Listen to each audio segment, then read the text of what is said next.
Please support this channel by subscribing. Your support means everything to us and helps us keep creating stories like this. No one screamed when the maid was slapped in the royal hall, because in the vampire court, humans were not allowed dignity, only silence. She lowered her eyes, hiding the sting on her face, knowing that if she spoke, she would disappear by nightfall like so many before her. Laughter echoed from the nobles, sharp and careless, as if her pain was entertainment meant to pass the time. Then the doors of the hall opened. The air turned cold. Candles flickered. Every voice died instantly. The vampire king had returned without warning. He stood there, watching everything, his red eyes slowly moving from the laughing nobles to the trembling maid standing alone in the center. No one noticed her shaking hands except him. No one heard her quiet breath except him. And when he finally spoke, his voice was calm, almost gentle, but it carried a promise that made even immortals feel fear. "Everyone who hurt her," he said, "will answer to me." In that moment, the maid realized something terrifying and impossible had happened. The most feared king in the immortal world was not looking at the court. He was looking at her. Asterisk. Everyone in the palace knew the maid was invisible. She moved through marble halls with her head lowered, hands always busy, voice always soft, as if making herself smaller could protect her from cruelty. Nobles laughed when she passed, guards shoved her aside, and servants above her rank treated her like dirt. No one defended her, because no one believed she was worth defending. On the night the vampire king returned after months away, the court was celebrating, drunk on relief and arrogance, and the maid became their entertainment. A lord spilled wine on her dress on purpose, another mocked her trembling hands, and laughter echoed across the hall as she knelt to clean the floor. She told herself to endure it. Just one more night, just survive. What she did not know was that red eyes were watching everything from the shadowed throne. The vampire king stood still, silent and unreadable. His presence alone made the air heavy, but the court was too careless to notice his gaze had locked onto the maid. He saw how she flinched when a boot nudged her ribs, how she apologized for things she did not do, how she hid her tears until no one was supposed to be looking. He remembered her. Not her name, but her actions. She was the one who fed stray animals behind the kitchens, the one who shared her bread with younger servants, the one who never begged for mercy, yet showed it freely. As the laughter grew louder, the king raised one hand. The hall fell silent in a single breath. His voice was calm, but it carried death. "Everyone who touched her," he said, eyes glowing faintly, "will answer to me." Fear spread like ice through the room. The maid froze. She thought she had misunderstood. Mercy did not come to people like her, especially not from a king made of legends and blood. The nobles fell to their knees, stammering excuses, blaming wine, blaming jokes, blaming anything but themselves. The king descended from the throne slowly, stopping in front of the maid. He did not touch her. He did not even look angry. That terrified her more than rage. "Stand," he ordered. She obeyed, legs shaking. The court waited for punishment, for screams, for blood. Instead, the king turned away. "She is not to be harmed," he declared. Not by word, not by hand. Guards dragged the guilty nobles away as panic erupted, but the maid was left standing alone in the center of the hall, spared yet exposed. That night, whispers followed her like shadows. Some called her lucky. Others called her cursed. She returned to her small servant room, hands still trembling, heart pounding with fear she could not name. Just before dawn, a quiet knock came at her door. When she opened it, she found no one, only a sealed parchment on the floor, marked with the royal blood crest. Inside were 7 words written in sharp, precise ink. "Protection draws enemies faster than cruelty." As she looked down at the seal, the candles flickered and far above her. The vampire king smiled once, already knowing the court would turn her into a target by sunrise, by morning. The palace felt different, as if the walls themselves were listening. The maid woke before the bells, the warning from the parchment still burning in her mind. Protection draws enemies faster than cruelty. She did not understand it yet, but she felt it in the way. Eyes followed her through corridors, and in the sudden silence whenever she entered a room. The punishment had begun. Nobles who laughed the night before were gone, their chambers sealed, their names whispered with fear. Guards who shoved her aside had been reassigned or vanished without explanation. Justice had arrived, swift and terrifying, and everyone knew it came from the vampire king. The maid tried to disappear back into her work, but invisibility was no longer granted to her. Servants stared, some with envy, some with resentment, others with open hatred. She bewitched him, one whispered. No, she sold herself, another said. The words cut deeper than blows, yet she kept her head down. When she passed the throne room, she felt his presence even when he was not there, like a storm waiting behind her eyes. He did not summon her. He did not speak to her. That silence frightened her more than attention. If he had chosen her as a shield, she feared the blow would be meant for her alone. By noon, the court gathered for judgment. The vampire king sat cold and distant, passing sentences without raising his voice. Banishment, imprisonment, loss of titles. The guilty fell one by one, and with each verdict, murmurs rippled through the hall. The maid stood at the edge, ordered there by a guard who would not meet her eyes. She felt exposed, a living symbol of the king's wrath. When the final sentence was given, the king's gaze finally found her. Leave, he said simply. The word echoed. She bowed and turned away, unaware that eyes followed her with plans already forming. That evening, she found a mark burned into the wood of her door, faint but unmistakable, a sigil of old blood magic. Panic rose in her chest. She had seen such marks before, hidden in forgotten corners of the palace, warnings meant to terrify. Inside her room lay a small box wrapped in silk, a gift left without a name. Her hands shook as she opened it. A ring gleamed inside, beautiful and ancient. When her finger brushed it, pain flared like fire, and she dropped it with a cry. A curse, not meant to kill her, but to trace her blood, to follow her wherever she went. She wrapped the ring in cloth and backed away, heart racing. Someone wanted her watched. Someone wanted proof that she was the king's weakness. Outside her door, footsteps paused, then moved on. She knew then that mercy had placed a target on her back. Above, in the high tower, the vampire king felt the curse awaken and close his fist, anger flashing through his control. He had spared her to protect her, but the court had already decided to use her as bait, and by nightfall, the trap was almost set. The next day, the palace turned against the maid openly. Orders changed without explanation. Her workload doubled, and food meant for her table never arrived. Servants who once pitied her now avoided her, afraid her shadow might stain them. Rumors spread faster than fire, each more poisonous than the last. They said she had enchanted the vampire king, that she whispered spells in his sleep, that she had stolen something sacred. The maid did not defend herself. She had learned long ago that innocence rarely mattered in places ruled by power. Still, each lie felt like a stone added to her chest. She noticed the guards watching her more closely, pretending not to. At corners, she overheard fragments of conversation cut short when she approached. That was when she realized the punishment was not over. It had only changed shape. The king remained distant, ruling with cold precision, but his silence now felt heavy, deliberate. It was not abandonment. It was restraint. She sensed it without knowing why.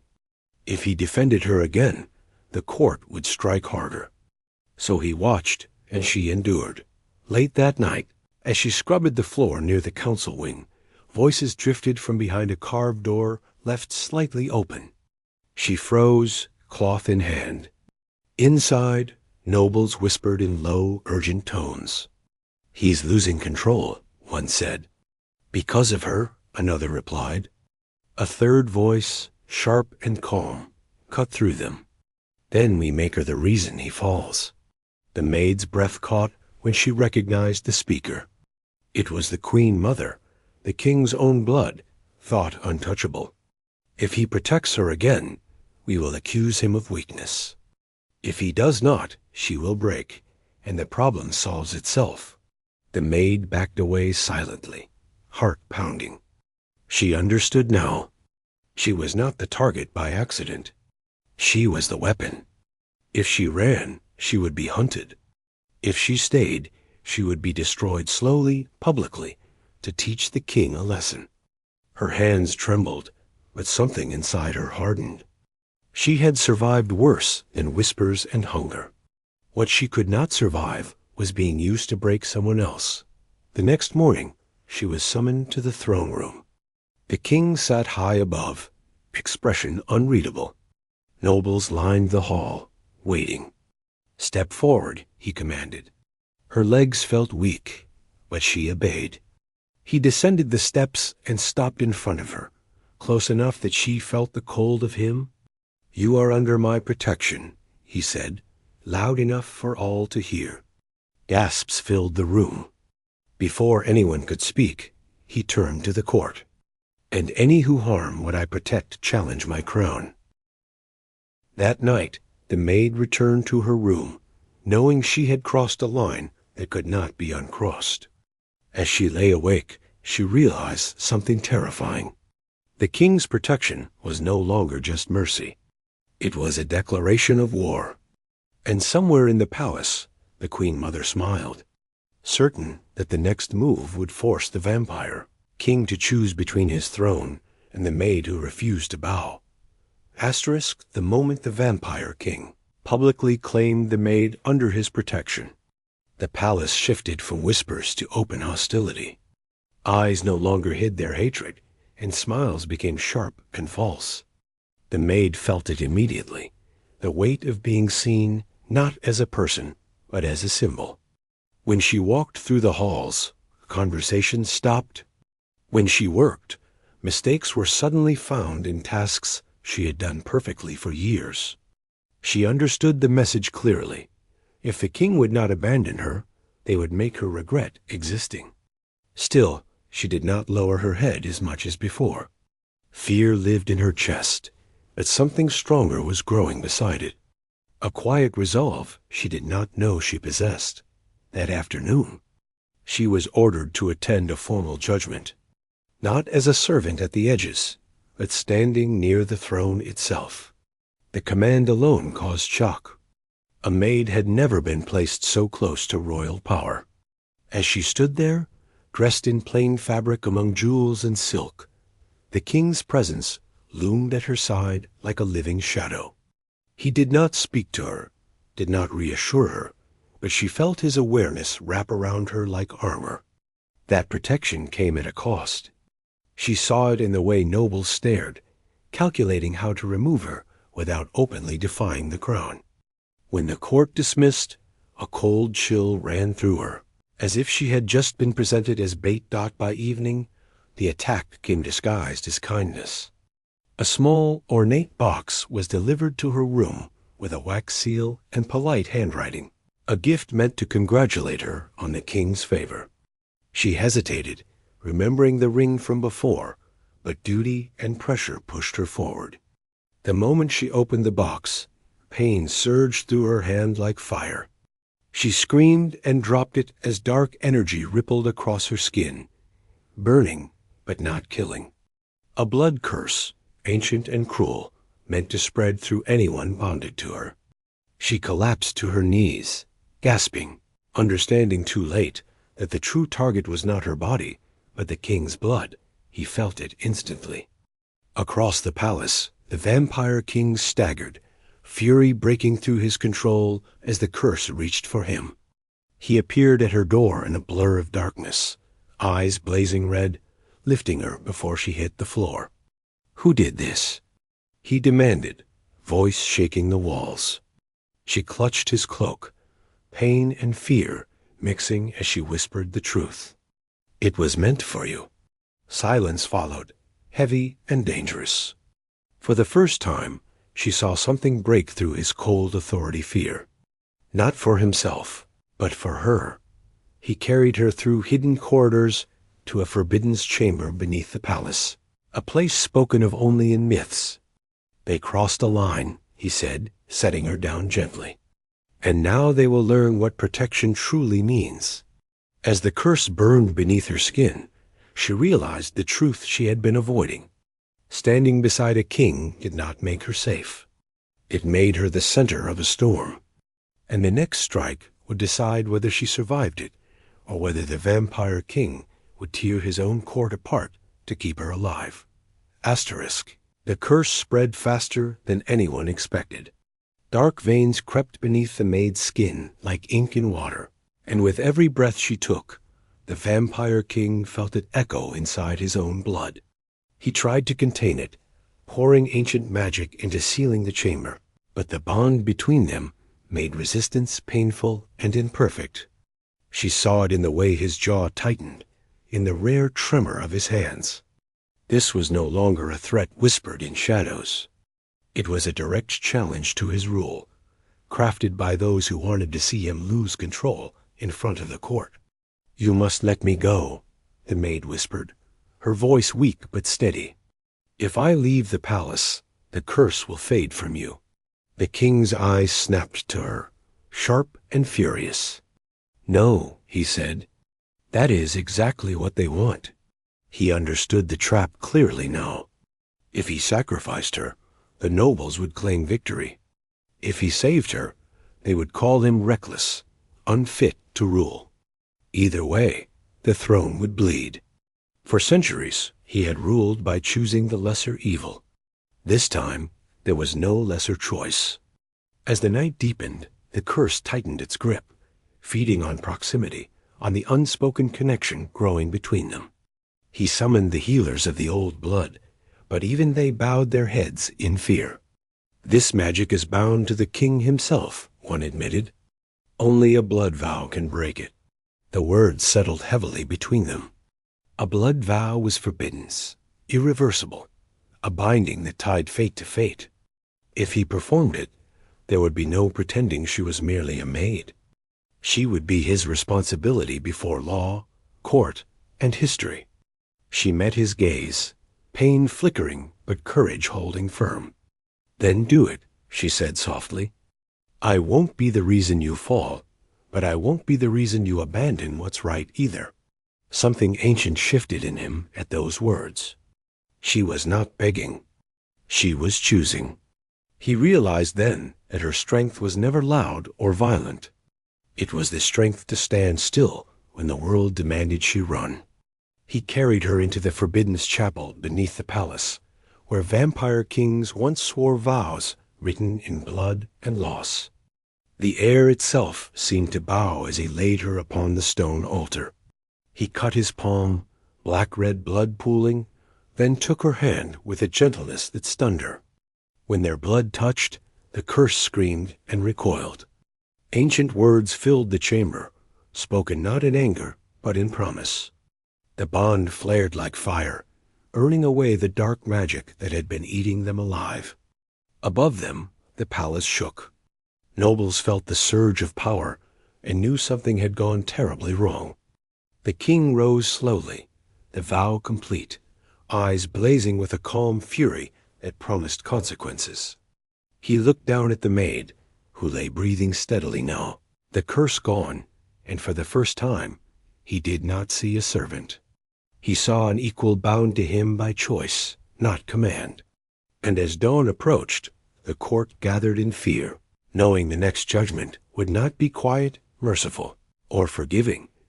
The eclipse darkened the sky just as the court assembled, an omen no one dared to ignore. The vampire king entered the grand hall with measured steps, the air bending to his presence. At his side walked the maid, no longer trembling, her posture steady despite the fear that still lived in her eyes. Whispers rippled through the nobles like a sickness. They saw the bond before it was announced, felt it in the way the king's power moved differently, now focused, deliberate, restrained. The queen mother watched from her seat with a composed smile that did not reach her eyes, certain that the king had finally overreached. "Judgment," the king said, and the hall fell silent.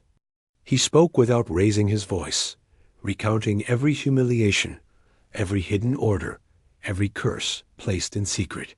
Names were spoken. Proof was presented. The ring, the sigils, the blood curse all revealed under the eclipse's shadow. One by one, the conspirators tried to deny it, but the truth held them like chains. When the queen mother stood to speak, the king lifted a hand. "Even blood must answer to law," he said. Gasps followed. The old order cracked in that moment, and fear replaced arrogance. Punishment came swift and exact. Titles were stripped, estates seized, and those who had ordered harm were exiled beyond the borders where the old monsters roamed. The king did not revel in it. He did not gloat. He ended each sentence with the same words: "Let this stand as justice, not revenge."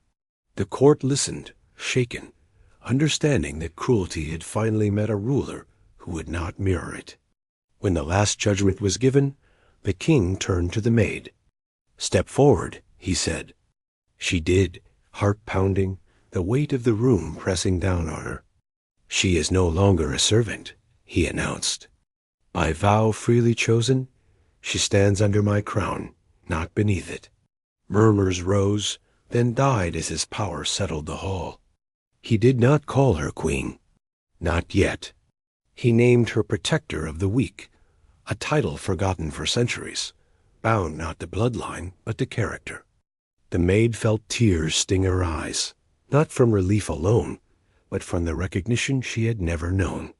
She bowed, not in submission, but in gratitude. In the days that followed, the palace changed. Servants spoke more freely. Guards learned restraint. Nobles measured their words. The king ruled with the same strength as before, but tempered by something new: accountability.